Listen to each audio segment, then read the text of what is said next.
Hi everyone, how are you all doing? My name is Natalie. If this is the first time that you're watching my videos, thank you for being here. I hope that if you enjoy what I do and share here on this channel, you can subscribe and share it with your friend. In this video, we are talking about this upcoming week astrology forecast, and we'll end the video with a message from the universe with oracle cards. So in this video, we're talking about December 30th to January 5th, 2025. Wow, we're ending the year of 2024 and beginning a new Gregorian calendar year this week. We're ending this 2024 with a Capricorn new moon. So let's talk about this new moon. This Capricorn new moon is happening on December 30th, 2:27 p.m. Pacific time. Or if you're in earlier time zone, it will be December 31st, 6:27 a.m. Hong Kong time. So adjust the time according to where you are in the world. This Capricorn new moon is happening with the sun and the moon at 9 degrees in Capricorn. So this is a very special new moon. First of all, this is the first Capricorn new moon that we have in 16 years that is without the presence of Pluto in Capricorn. Yes, that's why this is very important, because for the past 16 years, Pluto has been in Capricorn. Pluto has been in Capricorn since 2008. So from now on, all the lunation in the sign of Capricorn will not have this backdrop energy of Pluto anymore. Just comment below if you are a Capricorn sun, rising, or moon maybe. Let me know how you feel about this Capricorn new moon. Do you feel a sense of relief, like you finally have this moment of exhale because Pluto is no longer in your sign? That's one of your big three, which is which can be quite heavy, not all the time, but in some time, especially when it's aspecting your big three, your sun, your moon, or your rising. You might feel it more intensely, especially if you are a Capricorn rising, but also sun and moon, you might feel this intense Plutonic energy, that you have been transforming, that something very personal or like yourself, really going through it all the past 16 years. And finally, you're done. This is a big milestone for you, but for all of us, because now we have complete our Pluto and Capricorn journey. So this is a big milestone for all of us. So I invite you, with this Capricorn new moon, really spend some time alone in solitude and reflect on your Pluto and Capricorn journey. The house that is ruled by Capricorn. What are the themes, the topics that you have been working with the past 16 years?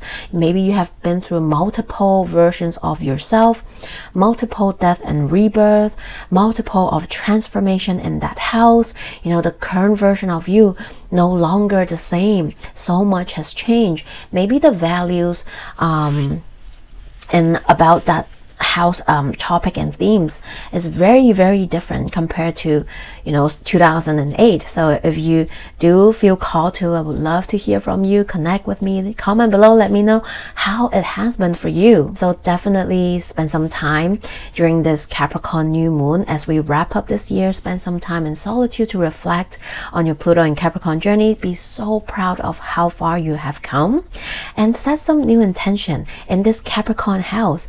Now that we bid farewell with Pluto and Capricorn, how would you like to move forward with your Capricorn house? What are some of the new intention you would like to set for yourself regarding to this house? The ruler of this Capricorn new moon is Saturn, and right now Saturn is in Pisces and is making a sextile with this new moon. How beautiful, supportive, and lovely is that? That is the only major aspect that this new moon is making. So it's very quiet yet supportive and reflective, the way I feel it. This Capricorn new moon, this dark moon, because new moon is, when it's dark in the sky, we can't see it. So sometimes when I talk about new moon, it's also known as the dark moon.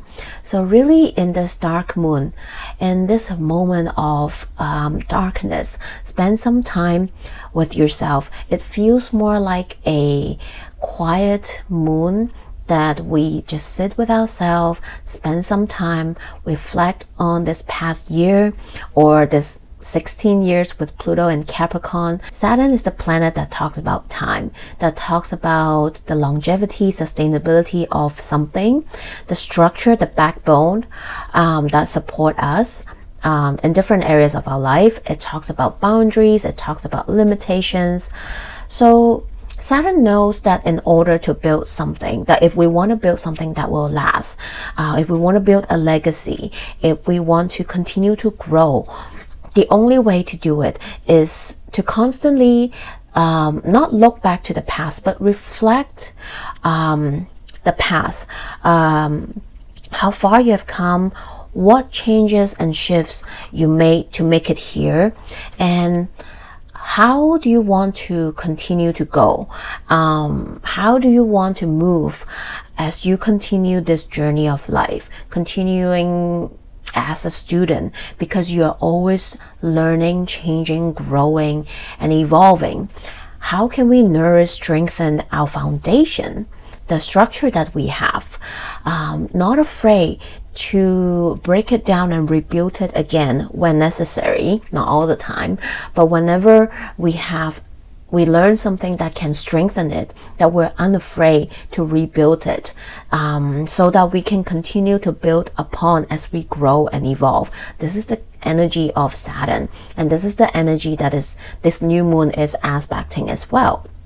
But of course, we do have Mars retrograde still in the background. It's going to stay with us for a while. So know that whatever intention that you're setting right now, you need to be patient, okay? You need to build slowly, and there will be times where the universe might ask you to backtrack, you might meet some roadblocks or delay. You might have some moment of things not working out, but to have the perseverance of Saturn, of Capricorn, that unafraid to rework, restart, readjust what you have been working on, so you can continue to tweak and strengthen that foundation or whatever it is that you're building as you continue to travel ahead, knowing that however small step you're making, as long as you are making little tangible steps ahead, you can continue to grow, to flourish, to build what it is that you want to. So overall, this is a very lovely, beautiful new moon to end and begin a new year. Sending you all a lot of new moon blessing. On January 2nd, we have Venus entering Pisces. Venus entered Pisces on January 2nd, 7:24 p.m. Pacific time, or January 3rd, 11:24 a.m. Hong Kong time. So adjust the time according to where you are in the world. I love when Venus is in Pisces, because Venus is exalted in Pisces, meaning that Venus enjoys being in the sign of Pisces, is a harmonious sign for Venus to be in. And Venus in Pisces is compassionate, is empathic, is devoted, is intuitive, is imaginative, is giving. And during this transit, you might find yourself more compassionate than usual. Pisces is that sign that is empathic and compassionate towards the weaker, the more vulnerable groups and communities in our society around the world. So you might find during Venus and Pisces, you are more sensitive to wanting to help, to volunteer, to be an activist, to pay attention to those more vulnerable groups and communities in the society and around the world. And to see how you can help, right? Venus in Pisces is also very artistic.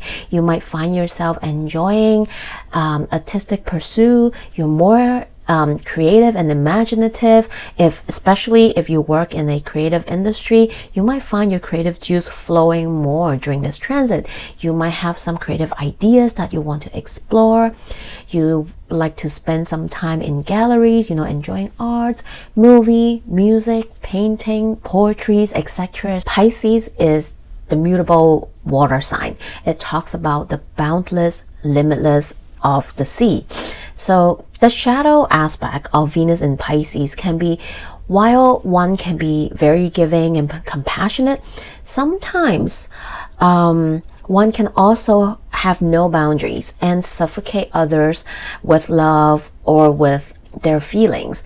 Maybe it's unintentional, right? It doesn't mean that it's like bad, but sometimes Venus in Pisces doesn't have that boundary setting. So during this transit, you might find yourself wanting to give a lot to certain people, but end up you might actually suffocate them with your love. So be mindful of that, or someone is doing that to you.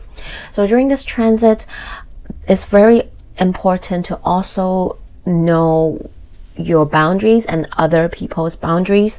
Maybe this is also a time for you to take a look and see where and how you set your boundaries in your relationship sectors, not just romantic, but all your one-on-one relationships, right? And sometimes also when you do not know how to set boundaries, when you're too giving, you can also be tricked into scams and being taken advantage without knowing it. So also be mindful during Venus in transit. Sometimes people, not all, but sometimes people get scammed easily during this time as well. And Venus in Pisces have this tendency of idealizing the image of something or someone, wearing that rose-tinted glasses. So some of you might find yourself doing that during this transit. So be mindful not to be idealizing your partner, the relationship, the friendship, your one-on-one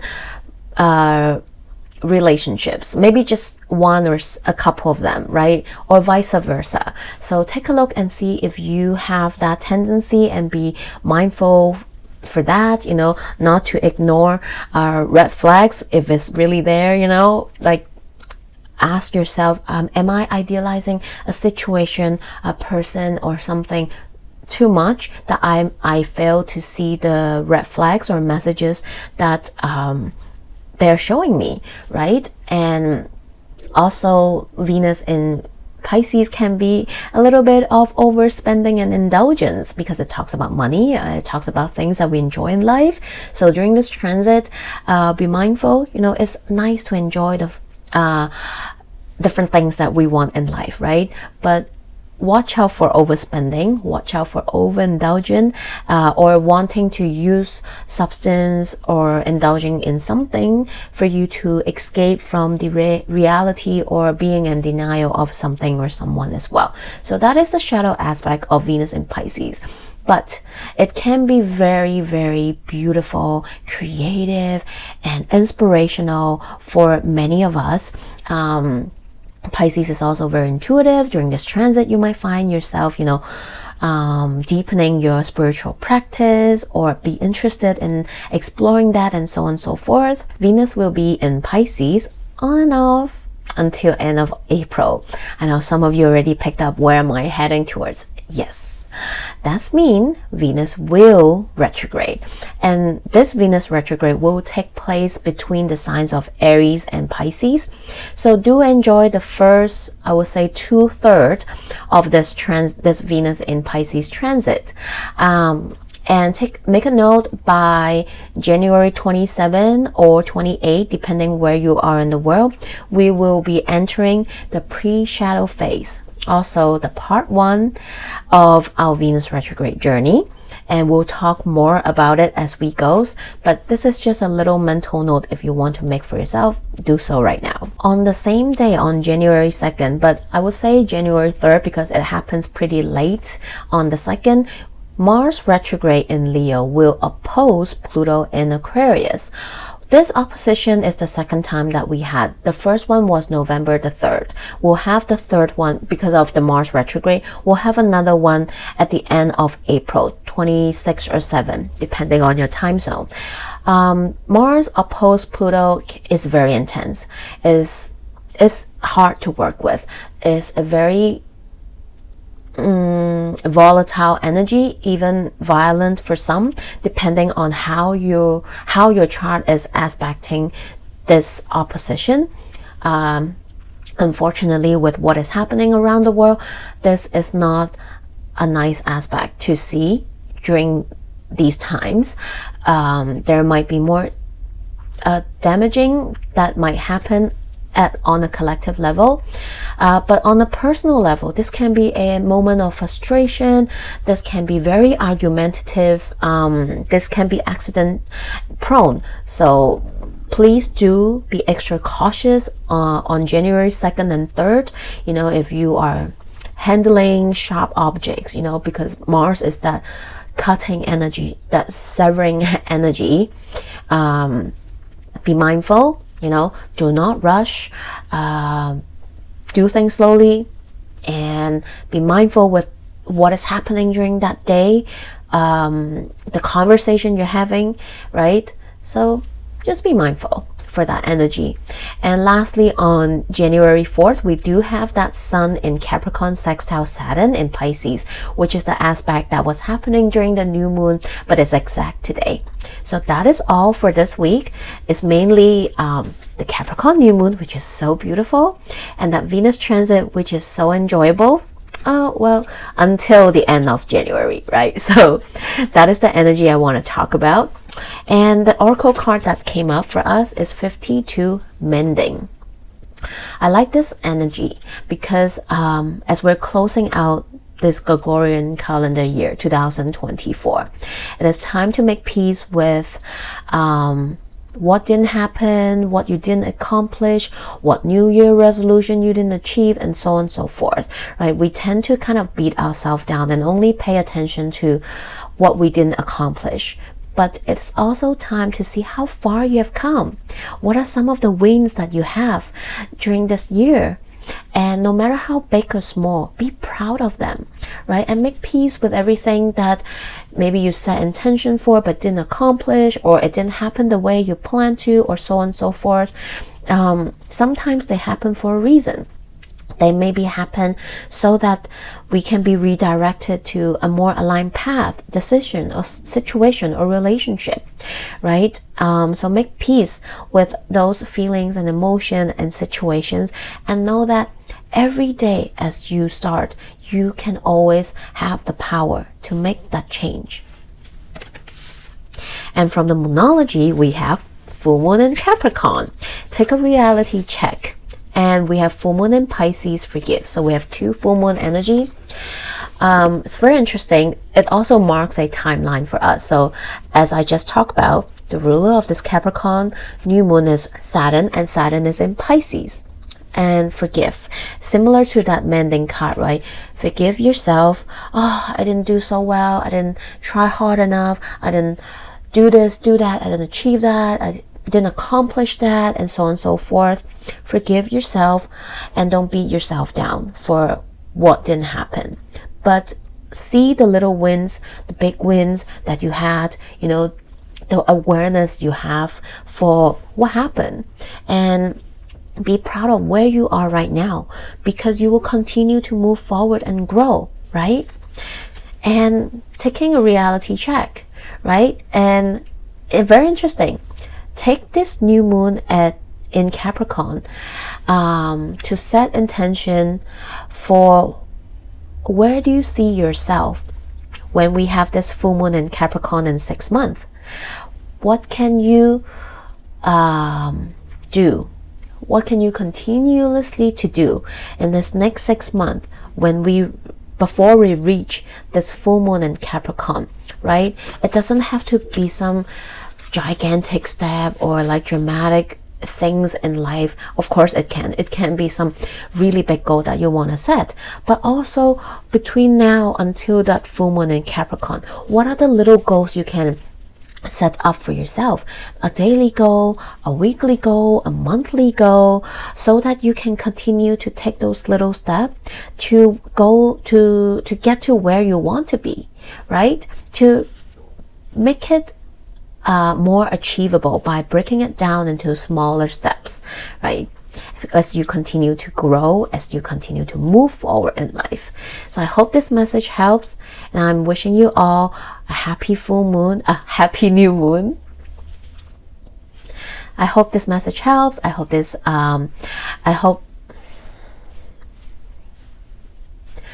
I hope some of the message are useful or supportive in some way, shape, or form to you. And I'm wishing you all a very nourishing, restful, beautiful Capricorn new moon. Sending you all so much love. Thank you for being here the past year. Thank you for supporting this channel. And I hope that as we move forward in the new year, you will continue to subscribe, support this channel, share with your friends, and I cannot wait to continue to share and grow with you all as we move into the next year. If you're interested to work with me, I'm still doing those year ahead forecast reading, whether this is with the tarot oracle cards, or if you want to take a look and see what is coming for you in this new year astrologically. I offer all kinds of astrology consultation. Just email me and work with me if you're interested. In the meanwhile, I'm sending you all so much love. See you in the next year. Bye.